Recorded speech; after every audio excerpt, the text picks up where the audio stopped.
Welcome to the Game Momentum podcast, focusing on timeless lessons from senior leaders in hospitality, food service, travel, and technology. I'm joined by my co-host today, Neil Foster, and our special guest is Tata Crocombe, an independent hotel owner. Tata, how are you?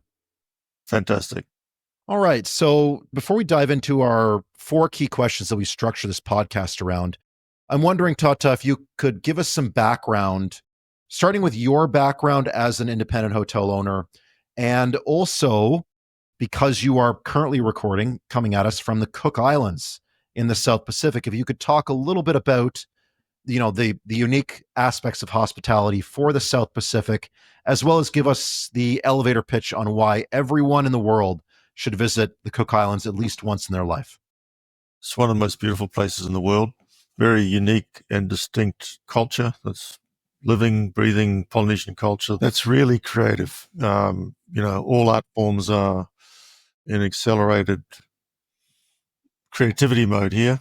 So it's a combination of a very beautiful physical location. That sort of archetypal South Seas paradise. It's the real deal, combined with a wonderful community that's not only fun but very creative in terms of whether the cuisine or fashion or tattoo, which is originally a Polynesian art form, or carving or whatever. I mean, it's a magical little place. So I have 3 resorts here in the Cook Islands. Aitutaki Private Island Resort, which is a 33-key 5-star private island. The Rarotongan Beach Resort, which is probably the best known of all the hotels in the Cook Islands, as 110-key family-orientated 4-star resort, and then 49-key adults-only resort, Sanctuary Rarotonga.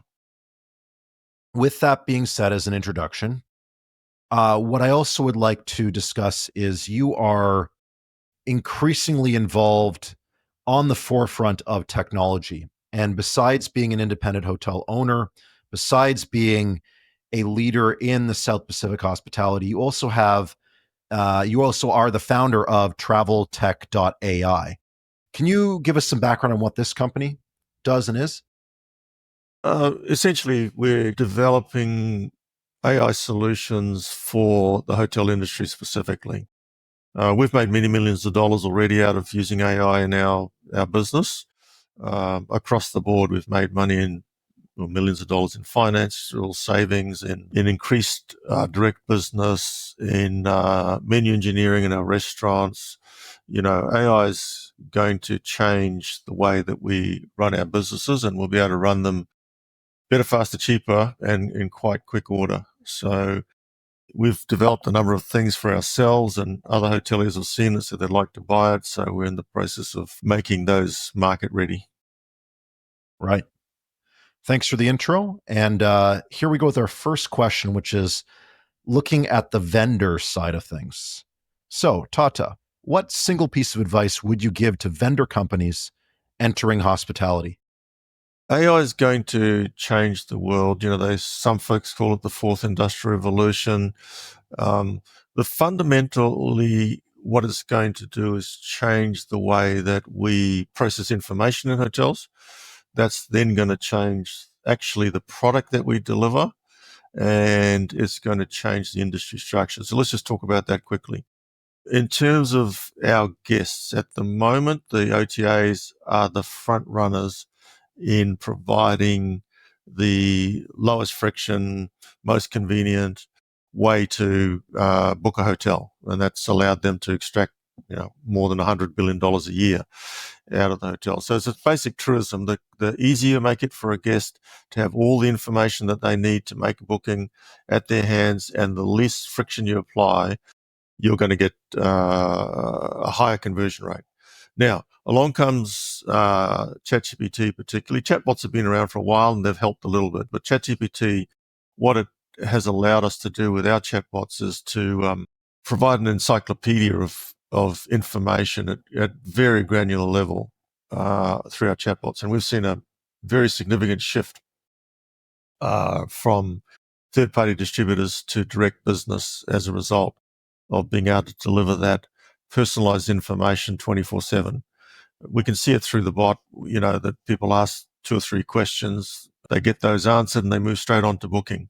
So that's been I think there's a message in that, that if you want to grow your direct business, you better be better than Booking.com and Expedia.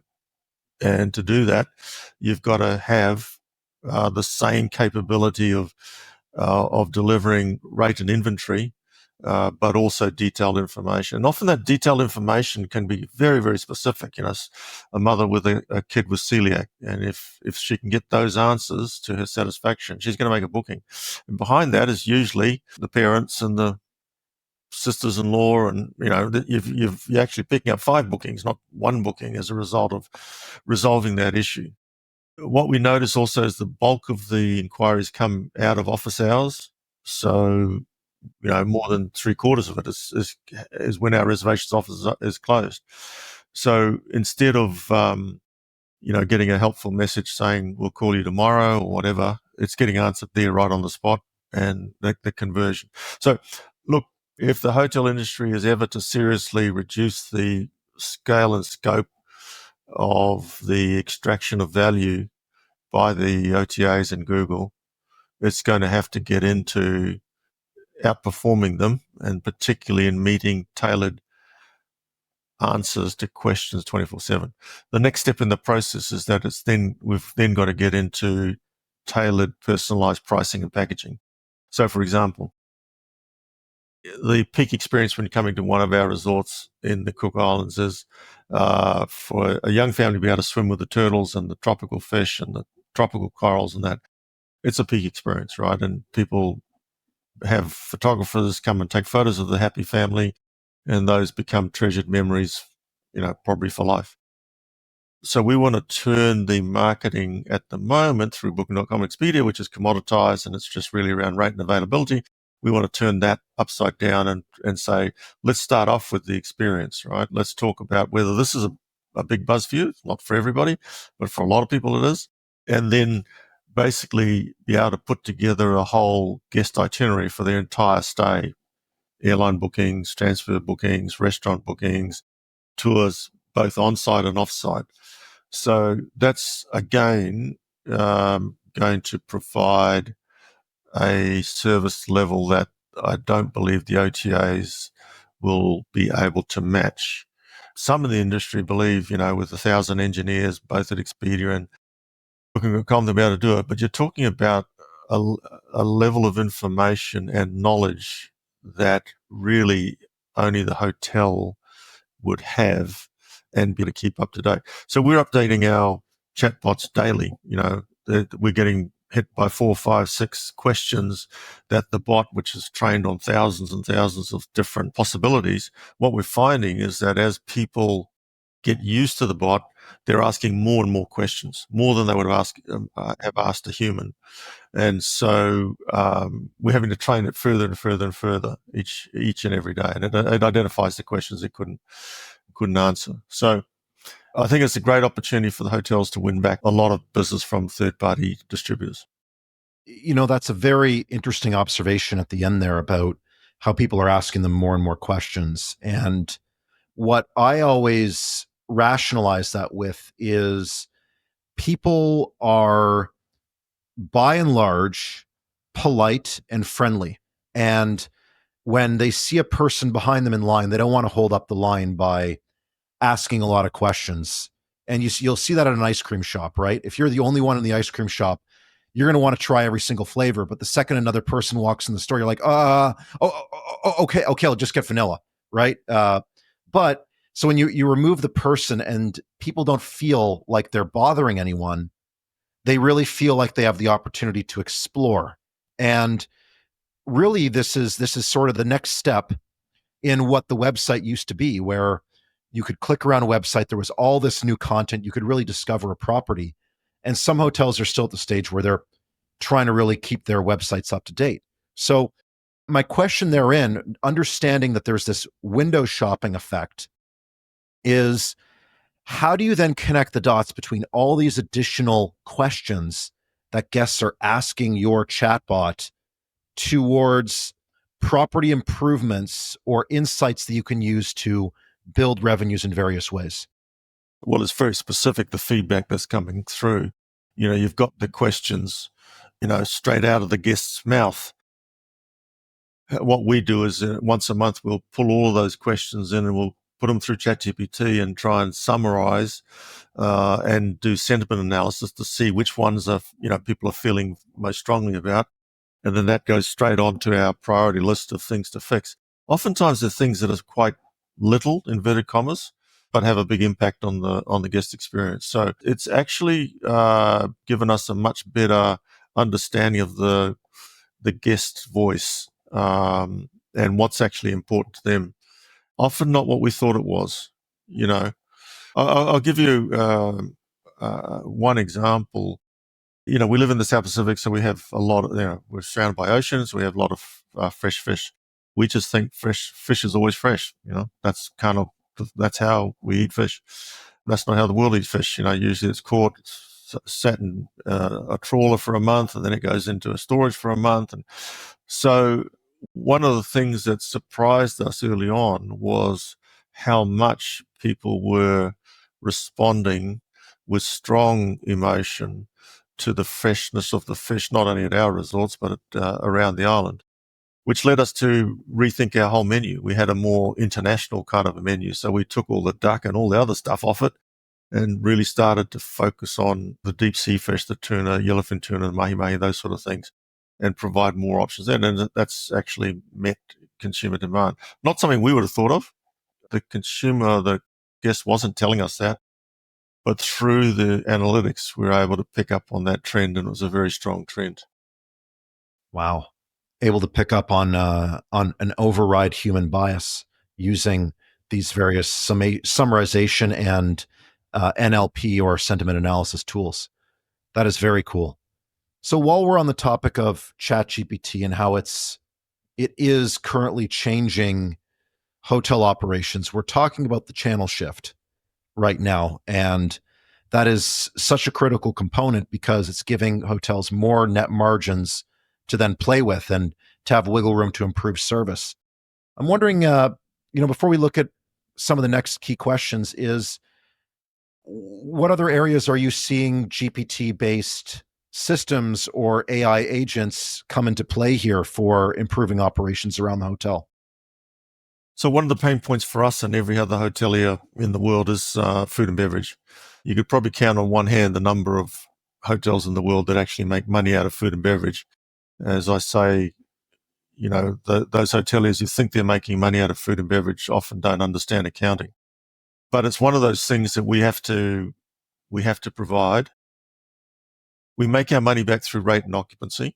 I mean, there's no doubt a good food and beverage operation, in my experience, can have a leveraged effect on rate and occupancy. So that's where we make the money. We don't focus so much on the food and beverage department itself. Never tell your executive chef that, but that's the truth of it. So what we did is that we've used ChatGPT to develop an algorithm that helps us optimize our food and beverage operation, right?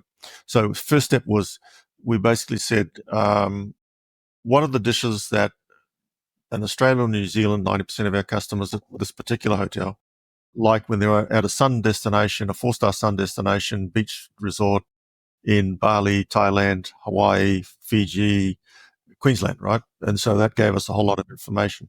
And what I should say here is that what we've found is using ChatGPT as a augmented tool to assist the humans make better decisions, right? We don't sort of all bow down before the great ChatGPT and say, oh my God, it said this. We will always iterate, come back with, this is what we think. But what we've found is that it's fantastic at pulling together ideas. And funnily enough, like in this menu engineering exercise, we had director of sales and marketing, executive chef, food and beverage manager, financial controller, and myself, right? None of us short of ego. So sometimes getting 5 people's thoughts and egos managed is difficult. What we've found with ChatGPT is that everyone can have their say. We stick it into ChatGPT. We say, order that in terms of the options, the advantage and disadvantage of each option, and your recommended option. Now, we don't all, fall on our feet and say, oh my God, ChatGPT recommended 1, 2, 3, but generally it starts us on a pathway towards getting an optimized solution. So we said, right, what are the things that Aussies and Kiwis like when they're on a 4-star resort?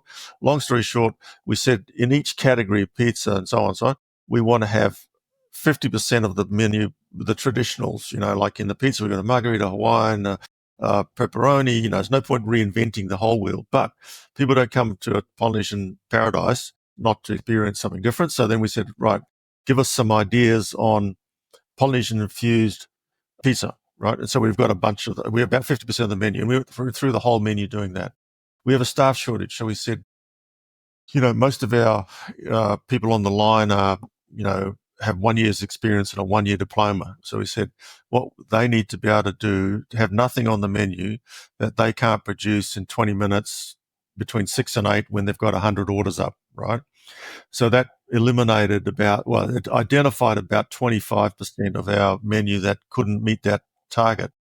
So we worked through each individual item with ChatGPT to say which ones could be adjusted and which ones couldn't. We dropped the ones that couldn't be adjusted. Similarly with profitability, we wanted to chase a 40% gross margin. So we said go through the whole menu, identify those ones that fall below. Now some of them are 39, so we were able to make some small adjustments. Some of them we just couldn't make work, and so we dropped those out of the menu.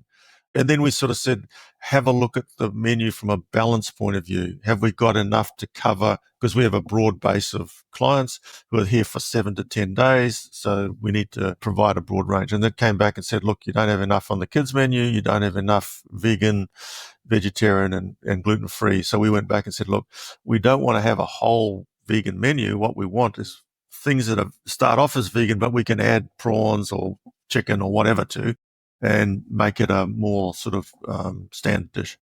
So was able to do that. And then we get to once we've got that finalized, we said, let's generate the recipe card. And the recipe card has got not only the name of the dish, it comes up with something, exciting and sexy, but a little one-liner that goes beneath it. But then it also does all the marketing, Instagram marketing, the Facebook marketing, any other kind of marketing. It just generates that marketing. Then it comes down and we say, right, what are the beverages that would match with this particular dish? What are the health, because people are heart conscious or worried about gluten or whatever. What information do we give about that? And then we went down to how do we cook it? How do we produce it? So it's the recipe card for the chefs. And then what are the items that we need to buy for each one of these dishes? So that then becomes the market list for the purchasing officers. And then that also then is the foundation for the financial analysis, which we would generate a level of financial analysis we've never been able to see before. So it's obviously, food cost, labor cost, gross margin, but we actually went down right to overheads and so on, because as I said a minute ago, most hoteliers forget about the overheads when they look at food and beverage. So we built that into the algorithm. So within a day, we're able to completely revise 100 different menu items, as well as do a strategic analysis of the whole menu tailored to our clientele, which would have, it never got done. People just got too busy. So that's been a big breakthrough. We picked up about 15% in overall revenue once we introduced the menus, like immediately. Profitability went up a third. That's just the start of where we're going. Now what we've done is we've interfaced it with the purchasing module.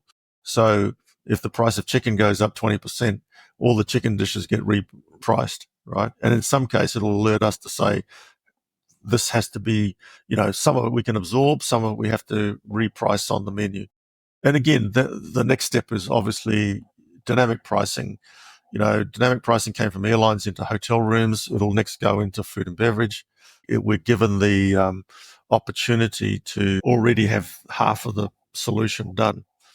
So going forward, I think that's a microcosm of how AI is going to be used in hotels, is that every single transaction is going to be analyzed 24/7 in real time. and it will use its intelligence to identify and say, look, the Mexican burger is we sold 3 yesterday. We thought we were going to sell 17. Let's change it to a Thai burger. Not only that, this is the impact it's going to have on the profit and loss for the restaurant. Not only that, that's the level of impact it's going to have on over a year on the hotel P&L, and then from there on to the valuation of the hotel. So we're going to be able to manage our businesses in conjunction with these artificial intelligence agents in a way that we haven't been able to before. Wow.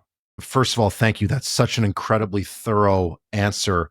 End to end, how you go through a whole process and how you embed AI at every single step that would normally go in. And, if I had any follow up, I'm wondering about the human side of this technology stack you put together. And if you faced any obstacles of people who were resistant to giving the reins over to an AI in terms of doing a lot of this not necessarily automated work, but the initial work of, let's say, coming up with new menu additions or deciding which ones should be turned over into new items or coming up with the actual marketing phrasing. Did you experience any obstacles when you're first setting this up? None at all. People are very excited about once they see how it works. They're very excited with which the pace at which it can. We've got a strong team, and people are very creative and thoughtful, and passionate. And what the ChatGPT allows us to do is really incorporate a lot more of that passion, creativity than we were before. Because what it can do is it can take all those different considerations. You've got to have a financial consideration, you've got a marketing consideration, you've got the chef's consideration, you've got the purchasing officer's consideration, and take all of those different perspectives and come up with solutions that meet all of them in very innovative and creative ways, and so fast. It goes back to your point before. We're always worried about, and should be worried about inconveniencing a fellow human. We don't care about inconveniencing a computer. I mean, so what we would typically do is we'll say, we're looking for a rice dish that would straddle a vegan, vegetarian, but also we could add a Polynesian flavor to it, and it would be interesting on the menu, and whatever other criteria we've got, right? And we say, give us 50 options, 50, and then we rattle through those and we say, look, we like item 23 and 29, but not quite. What we really want to do is make them spicy. And so we want to have chili, but not too much chili, because Aussies and Kiwis like a little bit of chili, but not too much chili.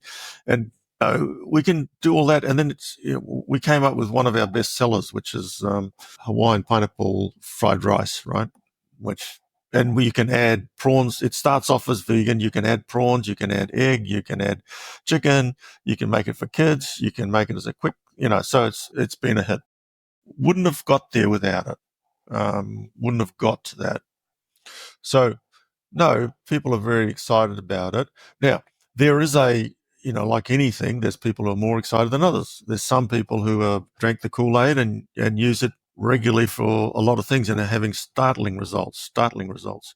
And there's other folks who are slower out of the gate, but that's all good. We've looked at food and beverage.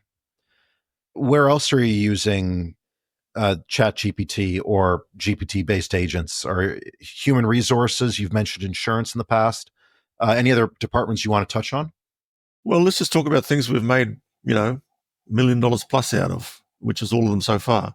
One of the interesting things is that we were renegotiating with our bank our terms and conditions for the next period, and they had a bunch of terms and conditions that didn't really work for us. We had a bunch of terms and conditions that we asked for but didn't really work for them. On their side, they had a couple of guys between them had 50 years of finance experience. Between us, we've had 50 years as well, so 100 years of experience. None of us could find a solution to this problem. So at the end of the meeting, I said, look, guys, are you interested in trying ChatGPT? And everyone thinks I'm crazy anyway. So they said, why not? So all we did is we said, right, this is what the bank requires. This is what we require. Give us 50 solutions that would meet the bank's requirements and ours, right? I'll never forget it. The bank guys, we were on a shared screen. The bank guys said, I was like, number 6 we could actually go with. We could look at that, but it'd have to have 1, 2, 3, 4, 5 more requirements. And our response was, yeah, that could work, but we'd have to have 9, 7, 8, as well. And so we just said to ChatGPT, incorporate these considerations on that one thing and generate another 50 ideas. Anyway, we iterated. We eventually got to something. They said, look, we're happy to take that to our CEO. Now, this is a bank that's has a history of 160 years. And as they said to me, we've never agreed to this particular request in 160 years. And I said, well, you never had ChatGPT either. So anyway, the fellow said, but you've given me a hard task because now I've got to write the paper to go up. And I said, well, tell me about it. She said, well, it's got to be 2 pages long. It's got to comprehensively explain the issue, but can't go over to you. It's got to be, clear, logical, concise. And I said, right, hang fire. So I said to ChatGPT, that's what we need to do, 2 pages, and said, right, produce that paper. And again, 3 iterations or so, and they had a paper that they were prepared to send to the CEO. A week later, he rang me up and he says, it's been approved. We're stunned. And that saved us a couple $1 million. ChatGPT should hire me to market for them because we just make so much money out of this thing. And it's wonderful. This is the best deal I've ever come across in my life. The lovely people at Microsoft spent 13 billion US, real dollars, on getting the first iteration of ChatGPT. They probably spent the same again getting to what we've got now, ChatGPT 4. And they want $20 a month for it, And even if you don't pay the $20 and just use the free version, you can do 99% of what you want. I mean, I just don't want to do 99. I want to do 100. So it's the best deal that's ever been available in my lifetime. Never, can't think of anything that comes anywhere close.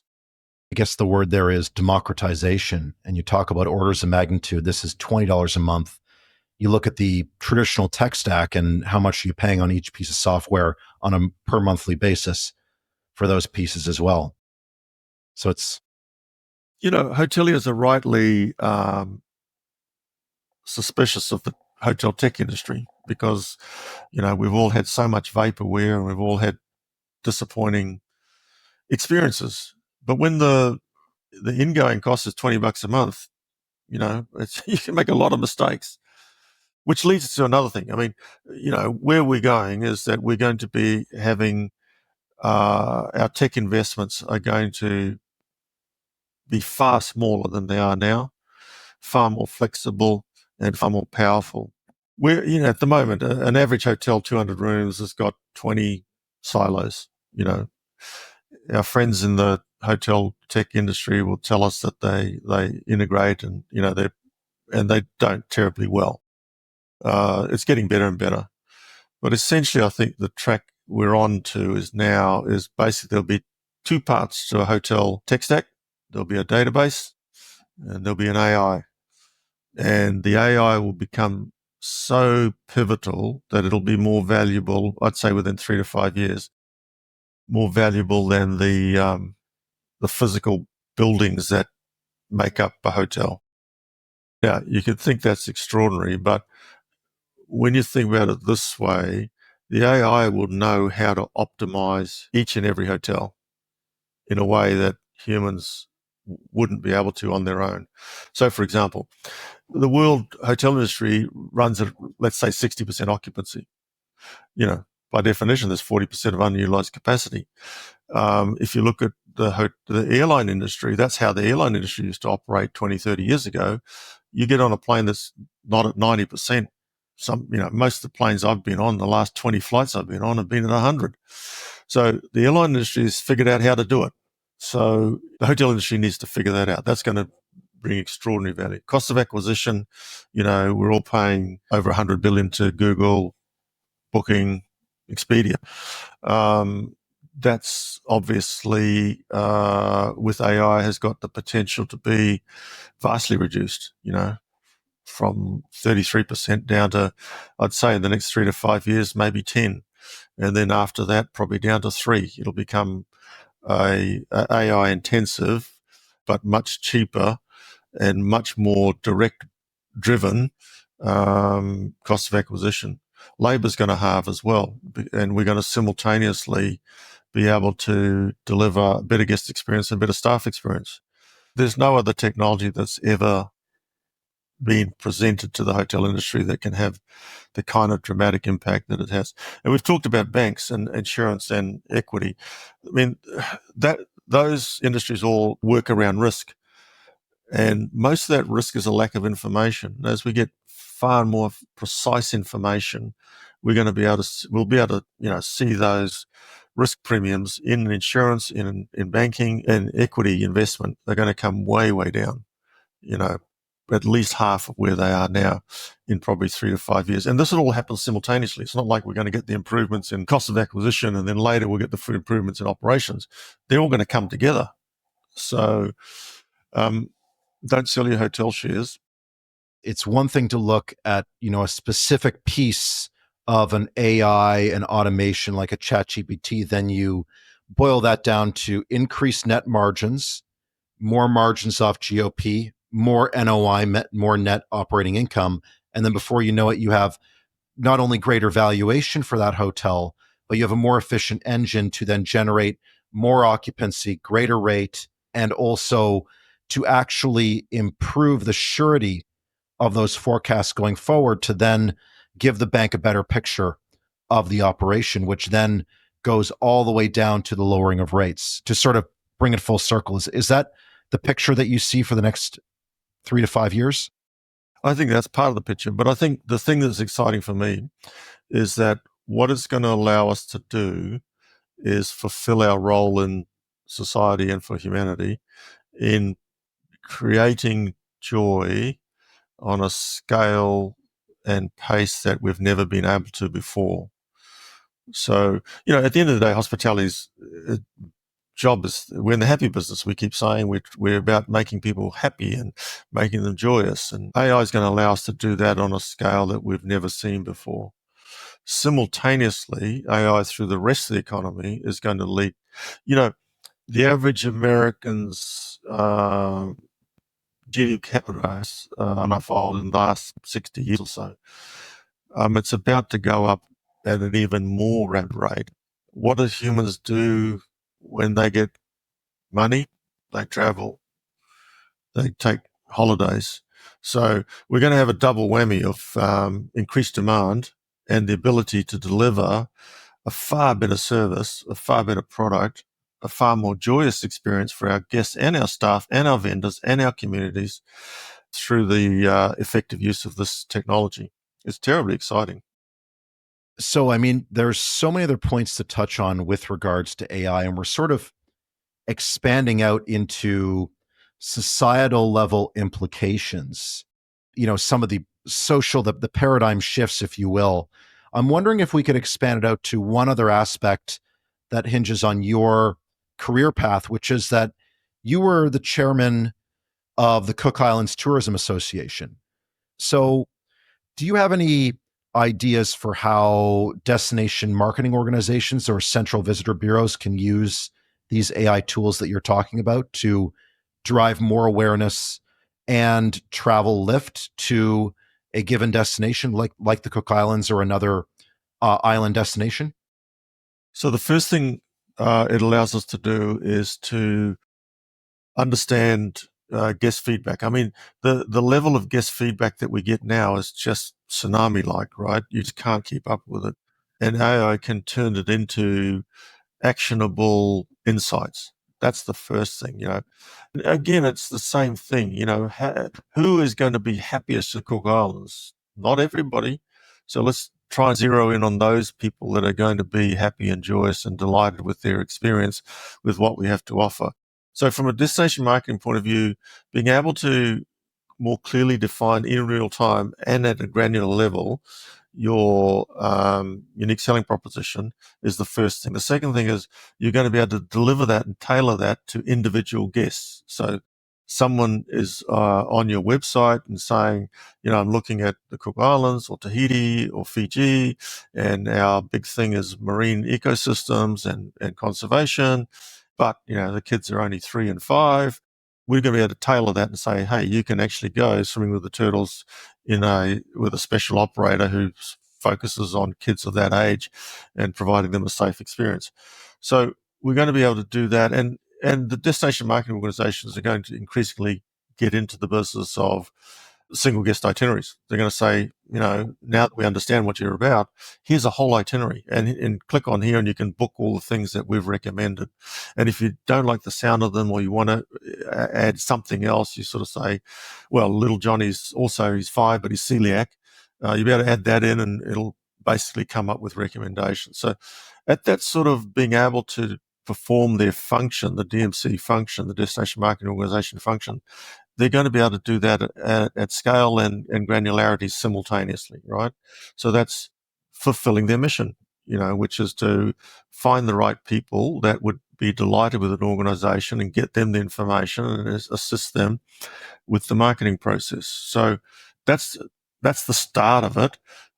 There's so many other things that it'll revolutionize destination marketing as much as it's going to revolutionize hotels. So if we can expand this out here, because we've sort of followed along our questions. We've mentioned some drawbacks. We've mentioned what we're looking forward to, but I want to expand it out because we're moving increasingly from the single chatbot functionality into operations like food and beverage, into now looking at the greater picture of net operating income, and then into the actual how this affects finances. But really what we're talking about when you mentioned that about how people will have more time to spend on travel, and we're talking about the happiness equation aspect, let's look at some of this whole idea of a paradigm shift. Obviously everyone knows the term, but very few people have read Thomas Kuhn's book, The Structure of Scientific Revolutions, and that where the phrase was coined. And in fact, Tata, you were the one who put me on to that book itself. I had heard of it before, but forgot about it, and I hadn't actually read it till you cajoled me this past summer. Same here, Adam. Great book. Of course, like Tata, you're an inspiration, right? And I'm wondering within that, and this is a question to you, Neil, as well, who's read this, is do you think the current state of artificial intelligence will elicit a major paradigm shift in hotel management and finance? And how do we identify the leading indicators that it is going to be, as you say, towards this picture of very lean management where an AI is more powerful than the physical structure, and as well on the finance side, banks have more surety in the operations, therefore they're able to lend at more generous rates than are presently offered. What are we looking here for, and how do we make that happen? How do we make this paradigm shift happen? I think there's such a momentum behind the technology that it's going to happen anyway. There's a lot of folks who are saying, let's slow this down. That's not a realistic option.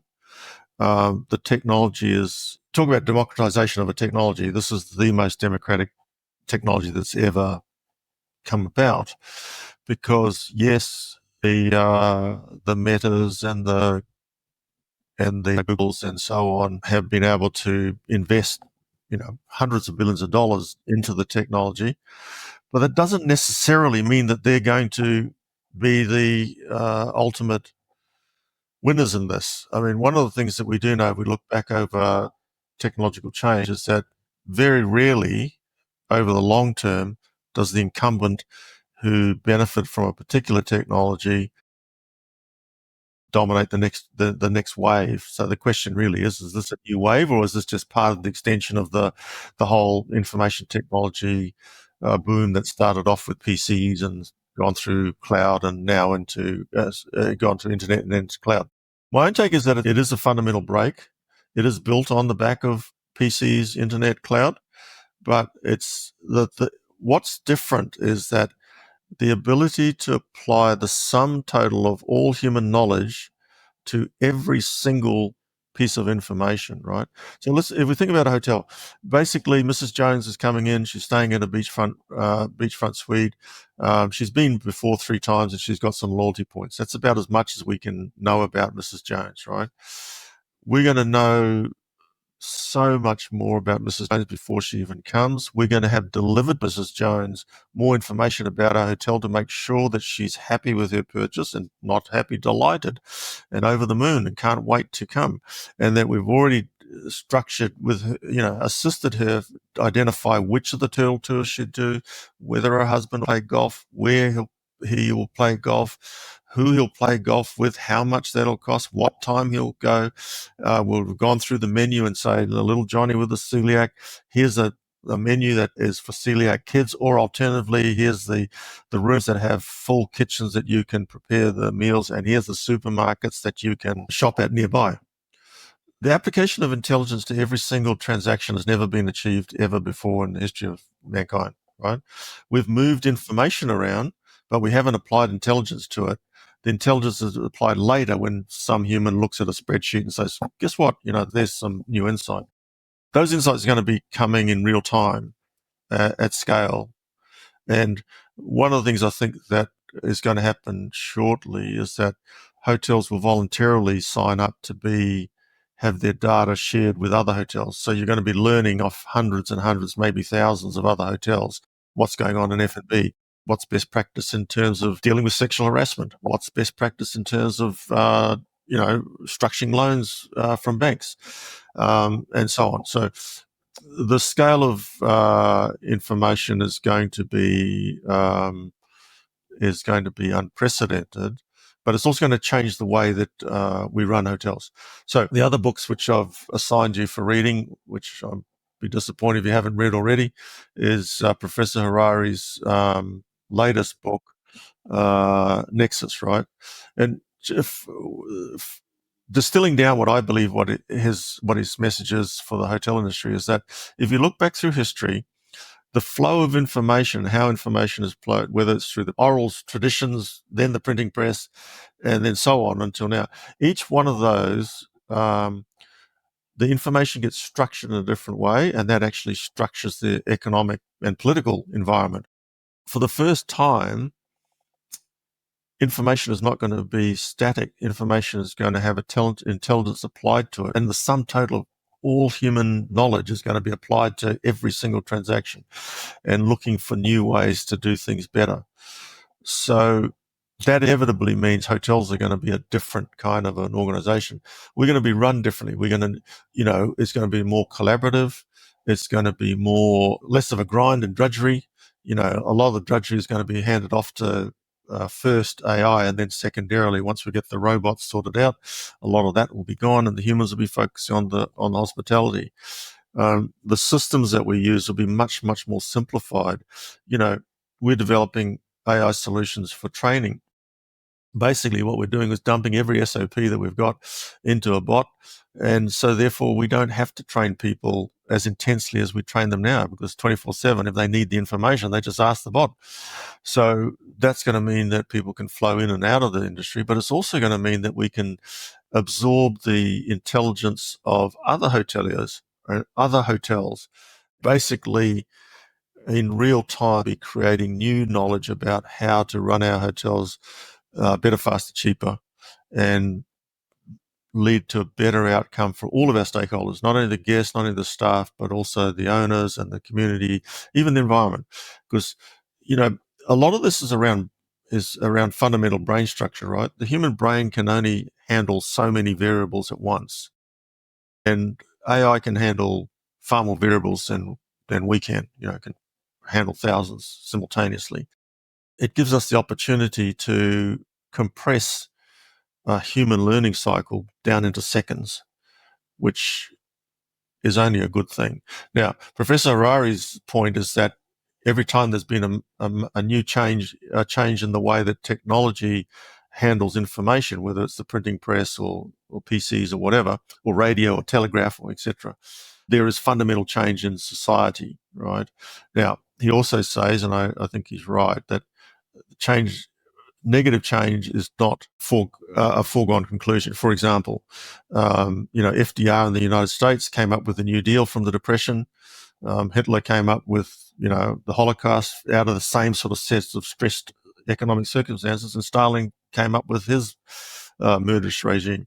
So there's nothing inevitable about technological change leading to bad outcomes, but there's also nothing inevitable leading to good outcomes. So human agency will still be the fundamental, and frankly, human leadership. So coming back to hotels, the way that we've run hotels is about to be turned upside down in the best possible way, in my view. We'll be able to deliver on our mission of developing joy at scale in a way that we've never been able to before, and we'll be able to learn how to do that better. There's going to be a golden age for not only humanities, but specifically for hotels. Now, there's some concerns. Job loss is a big issue. But if we look at technology again, technological change generally leads to vast increase in jobs and all sorts of jobs that we don't know. I mean, 20 years ago, there was no job called video game developer. There was no job called hotel digital marketer.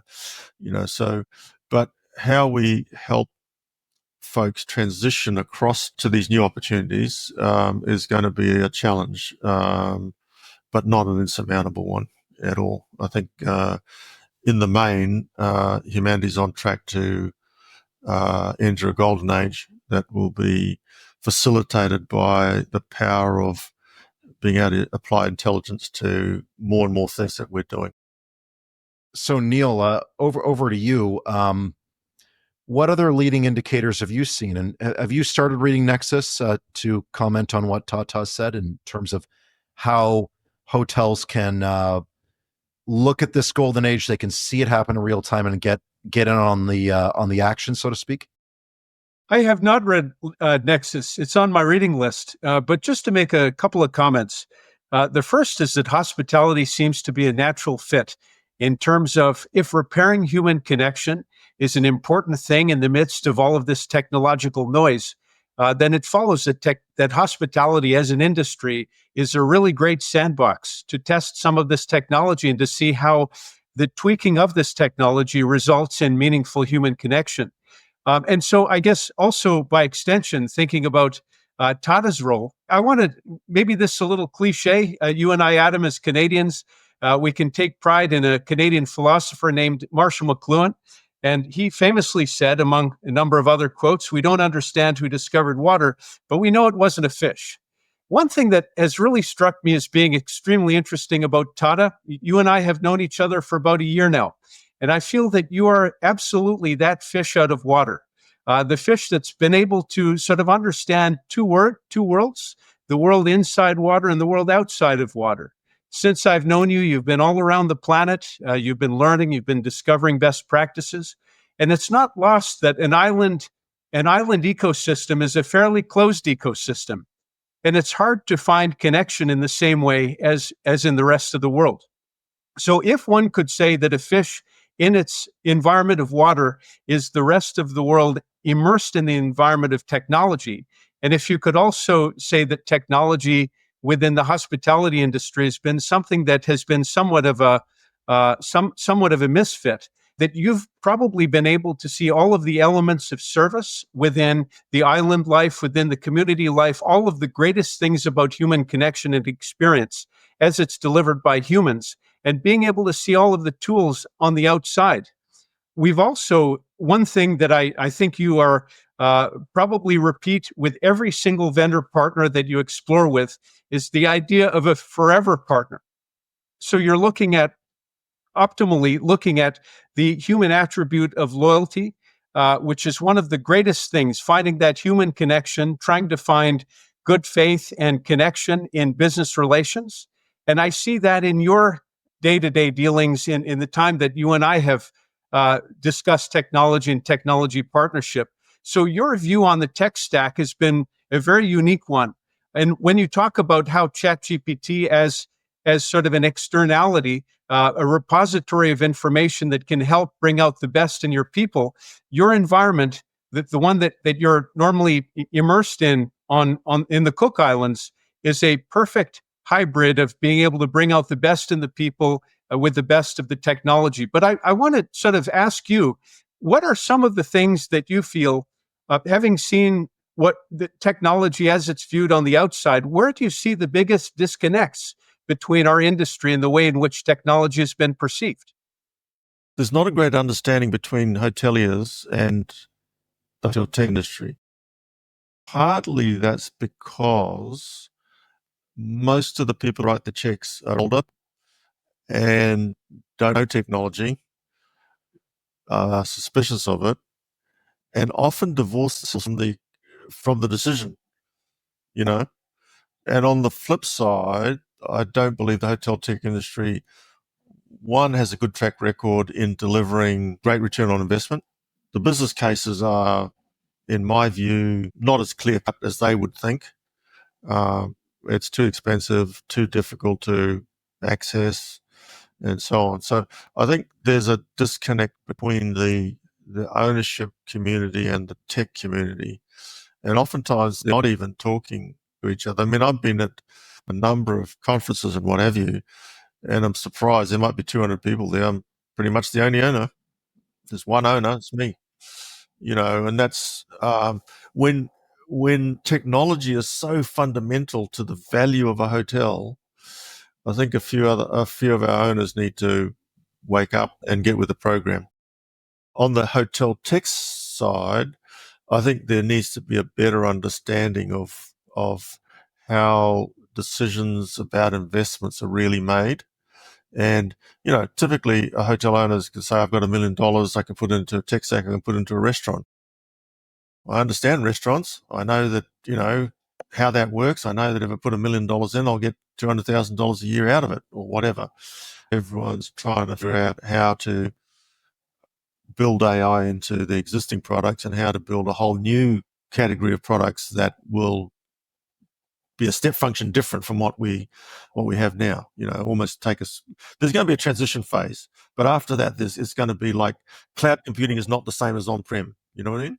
We're up at a full hour here, Tata, and you've given every hotelier. I really hope that everyone listens all the way through to the full hour to talk about how everything will change. And you're totally right. An AI-based system, it's going to be a database, and there's going to be rules, and you're going to be able to converse with that database in terms of how the AI picks out patterns. So I'm wondering, to the two of you, if you have any closing thoughts before we wrap up today's session. Tata? Program. It's come very hot. You don't want to be left behind, and it's a lot of fun. You don't have to have a massive budget to get massive results. I mean, I was just saying to someone earlier, like, the return on investment I'm getting out of ChatGPT is, there's not a return on investment because I'm spending $20 a month and making millions. So I don't know how you calculate that. But I've just seen that in my career for 4 years. So yeah, I think it's the perfect tool for the hotel industry, and it's only going to lead to some more joy, self-belief, and that's all stakeholders, to the guest staff, to even the owners, even the bank and the insurers. Everyone's going to be getting a better deal out of this thing. Wow. Neil, any closing thoughts? Well, I just want to say that I wish that more hoteliers were as open-minded as Tata is. And I think if they were, we probably would have had a much smoother adoption of technology years ago. I also sense that that for hoteliers that are looking to get out of their shell and to see how to do things differently, that what Tata is doing and some of these other adopters of ChatGPT and AI, that really there are some inspirational stories out there that may be very helpful as sort of as a tailwind to ride, I guess, and in terms of adopting some of these technologies in far less challenging environments. So kudos to you, Tata, for the movement that you're leading, and I'm really looking forward to seeing how you bring more technologies and some of your out of the box thinking together from here. Awesome. Yeah, I mean, there's a lot to keep track of, but again, Tata, thank you for paving the way, and thank you for today's conversation. Thank you, Neil. Thank you, Tata. Thanks, Adam. Thank Thanks, you. Neil. Thanks for listening to the Gain Momentum podcast. To stay up to date, make sure to follow or subscribe wherever you get your podcasts. For more information about Gain Advisors, head to gainadvisors.com.